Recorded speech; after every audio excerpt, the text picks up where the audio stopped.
এখানে চৈতন্য মূর্তি লাগানো হবে, খুবই তাড়াতাড়ি শীঘ্রই লাগানো হবে।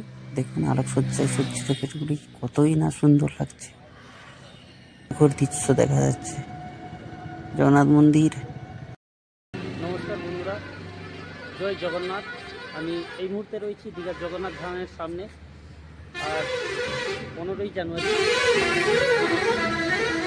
এখন ঘড়ির সময় সন্ধ্যা 7:30। এই প্রথম পুরো জগন্নাথ ধামের আলোকসজ্জায় সজ্জিত জগন্নাথ ধাম রাতের ভিউ কীরকম সব কিছুই আপনার ভিডিওর মাধ্যমে আপনাদের সামনে তুলে ধরবো। তো ভিডিওটা সম্পূর্ণ স্কিপ না করে দেখতে থাকুন, এবং চ্যানেলে নতুন হয়ে থাকলে চ্যানেলটি সাবস্ক্রাইব করে পাশে থাকুন, এবং কে কোথা থেকে দেখছেন অবশ্যই কমেন্টের মাধ্যমে জানাবেন, এবং কমেন্টে লিখেছেন জয় জগন্নাথ। তো দেখতে থাকুন ভিডিওটা, আশা করি ভালো লাগবে। জগন্নাথ ধাম পুরো আলোকসজ্জায় সজ্জিত হয়ে গেছে এই মুহূর্তে। দেখুন টোটাল মন্দির রয়েছে 8খানা, এবং মন্দিরের মাথায় নীলচক্র লাইট জ্বলছে। দেখুন ভালোভাবে লক্ষ্য করলে দেখা যাবে, এবং মন্দিরের ভেতরটা পুরো গাছ দিয়ে সাজানো হয়েছে, এবং আলো দিয়ে কীভাবে সজ্জিত করা হয়েছে দেখুন, খুবই সুন্দর একটা মনোমুগ্ধকর দৃশ্য দেখা যাচ্ছে। জগন্নাথ মন্দির উদ্বোধন হয়ে গেলে আরও খুবই সুন্দর দেখা যাবে, আলোকসজ্জায় সজ্জিত করা হবে মন্দিরগুলো। মন্দিরে ঢোকার জন্য টোটাল 3টে গেট রয়েছে, একটা বড় গেট এবং দুপাশে 2টো ছোট গেট।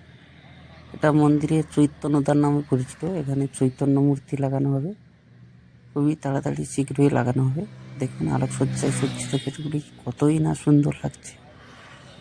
তো চলুন এবার ভেতরের দৃশ্যগুলো দেখে নিব। চলে এসেছি চৈতন্যদ্বারের ভেতরে।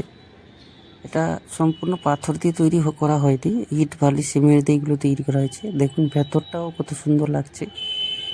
এবার চৈতন্যদ্বারের ভেতর দিয়ে যে জিনিসগুলো দেখা যাচ্ছে, দুপাশে 2টি বিশ্রামাগার তৈরি করা হয়েছে, এবং ল্যাম্পপোস্টও লাগানো রয়েছে। দেখুন কতই সুন্দর না লাগছে জগন্নাথ ধাম দীঘার। সম্পূর্ণটা লাইট এখনো লাগানো হয়নি, লাগানো হলে আরও খুবই সুন্দর লাগবে। অতি শীঘ্রই ভিডিও আসবে, তাই ভিডিওটি সাবস্ক্রাইব করে রাখুন। দেখুন মন্দিরের ভেতরের দৃশ্য, ফুল ও ফলের গাছ দিয়ে সাজানো হয়েছে পুরো মন্দিরটা, এবং কত ল্যাম্পপোস্ট দিয়ে সাজানো হয়েছে। দেখুন আলোকসজ্জায় সজ্জিত মন্দিরগুলো কীরকম লাগছে আপনারা কমেন্টে লিখে যাবেন। এবং এটা হচ্ছে ভোগ প্রসাদ করার জন্য জায়গা, এবং ব্রাহ্মণদের থাকার জন্য জায়গা। কতই না সুন্দর লাগছে, খুবই অসাধারণ একটা মনোরম পরিবেশ সৃষ্টি হয়েছে। জগন্নাথ ধাম তৈরি হলে আরও দীঘার লোক বাড়বে সম্ভবত, আশা করা যায়।